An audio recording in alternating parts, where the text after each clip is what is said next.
Hey there guys, this is Flamzaron, aka YouTube's Tosuke. You guys probably already know this, but they're making a Radiant Mythology 3, and since I give my thoughts on, every bit of Tales news I can get my hands on, for the most part, I figured I should give my thoughts on this.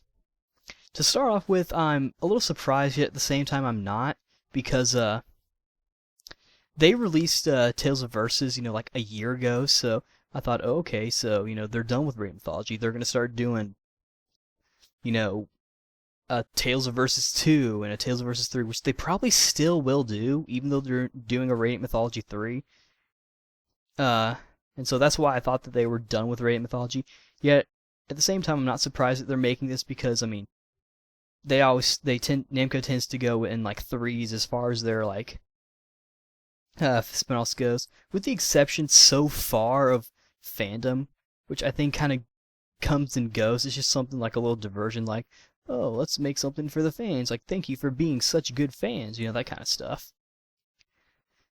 There's still not a lot of information on the game itself. I mean, there's enough to where we can get a general idea of what it's going to be like, but we don't know everything. All the characters from Radiant Mythology 1 and 2 are going to return, along with some new characters like Asbel's going to be in this one. I heard that Shirley was going to be in this one, Meredy was going to be in this one. I think we're getting to the point where we have all the Destiny characters in this game. Destiny, not Destiny 2.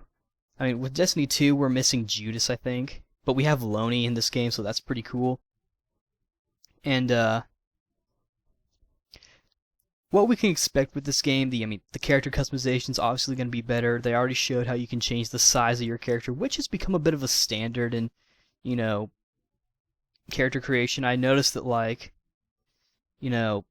early console games, or like the latest console games like Soul Calibur 4 and Phantasy Star Portable, they've been doing the whole, latest thing where, the size changing and then the voice thing where you have like multiple voice choices and then you can like change the pitch. And the voice thing is kind of new to games though. Most MMOs have been doing the size thing for a while, or at least EverQuest has. And so it's kind of nice that we're getting some upgraded customization for Radiant Mythology 3. As usual, I'll probably just make another red-haired swordsman guy. I don't know what I'm going to name him yet. Kind of early. I don't think my mind can process that just yet. Because, names normally just come to me. I might just go with Flamzaron, though. I mean, I normally just name my character something different because, it's a character, but, I might just go with Flamzaron. Also, another thing worth noting is that there's apparently 3 Kanonos this time, which I think is pretty interesting. I mean, well, first let's talk about Kanono in Radiant Mythology 3. First of all, she looks older. It makes her look bolder. I like her look. I like how she has that little ponytail thing.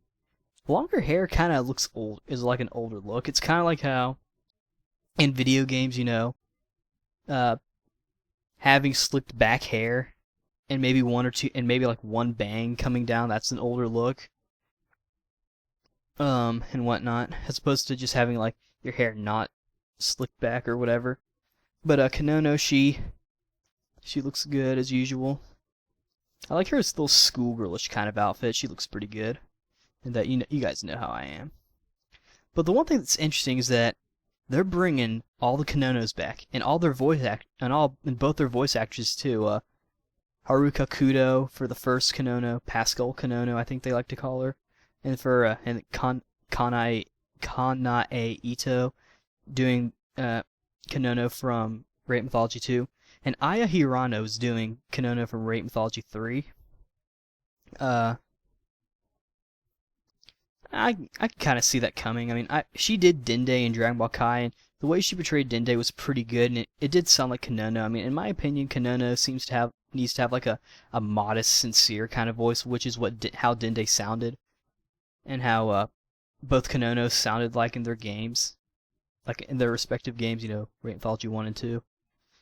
And so I think Aya Hirano was a good choice. Still, it's weird how we're getting 3 Kanonos. I don't know how they're going to work that out. Maybe they're just there, or maybe all the Kanonos are separate. Who knows? Another thing I need to mention is how like there's a bit of a shift in the gameplay style. It looks like that instead of doing the whole dungeon crawling thing that both Radiant Mythology games prior to this one did, instead they're doing like the Narikiri Dungeon 2 kind of thing where you can walk around, kind of like, the standard Tales games where you have a section you can walk around in, and that's kind of cool. And it's going to be a little more fun that way because, dungeon crawling, while it is an interesting touch, it's really not that fun. It's really more of a pain. I always hated going through dungeons in Pokemon. I hate going through dungeons in pretty much every RPG that I play. I hate going through dungeons in Oblivion too because they're always so freaking long. And for what? Like a weapon that you don't even need? Anyway. And yeah, that's pretty much my thoughts on the game. There is one more thing I have to mention, which I am really excited about. They finally changed Reed's friggin' hair. If you've seen the screenshots, you probably know what I'm talking about. His hair is actually red. It's not too red, and keep in mind, the game is still in development, so it might change. Maybe it'll change to an even better red, but I'm glad they actually changed his hair. I'm glad they actually took notice to this. Let me explain. In Tales of the Abyss, from what I remember, because Reed was in that as a arena cameo boss battle, he had sort of pink hair, like pinkish hair. I don't remember if he had like pink-ish hair or it was just, whatever hair. It might have been a little red, but I think it was still kind of pink. And then, Radiant Mythology 1 and 2 came around, which they obviously used the Tales of the Abyss models for any character that appeared in Tales of the Abyss, which include the Tales of the Abyss people and Reed, Nanalie, Philia, and Mint, I think. Well, in both Radiant Mythology 1 and 2, Reed had pink hair. And not like reddish pink hair, he had like genuine light pink hair. I mean, what did they think Reed was the equivalent to Donut from Red vs. Blue? That's almost kind of insulting. Of course, Reed is arguably one of the gayest Tales characters, next to like Leon and other people, and Zelos and a few others. But I'm glad that in this game he finally has the hair color he deserves. You know how I am. I care a lot about hair color.